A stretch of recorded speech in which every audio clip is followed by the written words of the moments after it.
ماجرا یہ ہے کہ حضرت بکر بن عبداللہ فرماتے ہیں کہ پچھلی قوموں میں ایک بہت سرکش غیر مسلم اور ظالم بادشاہ تھا.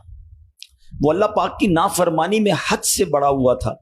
ایک مرتبہ ایک جنگ میں بادشاہ کو گرفتار کر لیا گیا.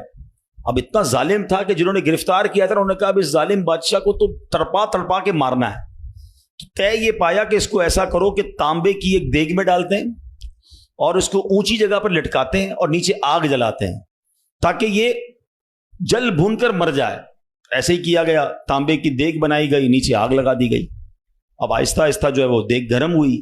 بادشاہ کی حالت خراب. پوری دیگ گرم ہو جائے تو جسم جھلسنے لگا. اس نے پہلے تو جھوٹے خداؤں کو پکارا, مگر جس ساری زندگی جن کے آگے پیشانی رگڑی تھی انہوں نے کیا جواب دینا تھا؟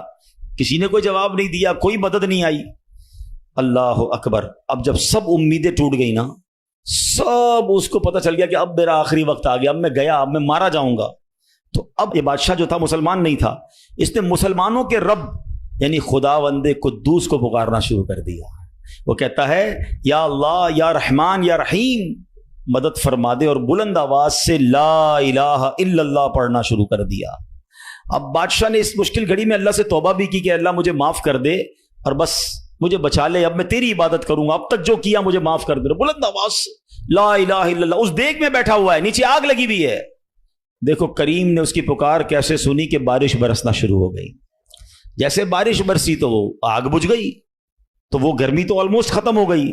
لیکن پھر اتنی تیز ہوا چلی کہ وہ دیگ رسیاں توڑا کر دیگ ہی اڑنے لگی. اچھا, وہ بادشاہ لا الہ الا اللہ, لا الہ الا اللہ کی آوازیں بلند کر رہا ہے اور دیگ اڑ رہی ہے.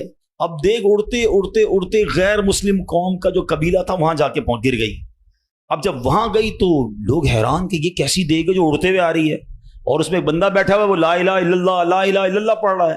تو جب وہ غیر مسلم قریب آئے تو اس بادشاہ نے باہر نکل کر اپنا واقعہ سنایا کہ سنو, میں غیر مسلم تھا, اپنے اللہ کے سوا جھوٹے خداؤں کی پوجا کرتا تھا, میں نے کلمہ پڑھا, اللہ نے اس مصیبت سے نکال دیا اور مجھے یہاں پہنچا دیا.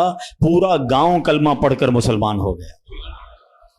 اللہ کی جو نا قدرت کے نظارے ہیں. اللہ ایسے نکالتا ہے بندے کو کہ سمجھ بھی نہیں آتی.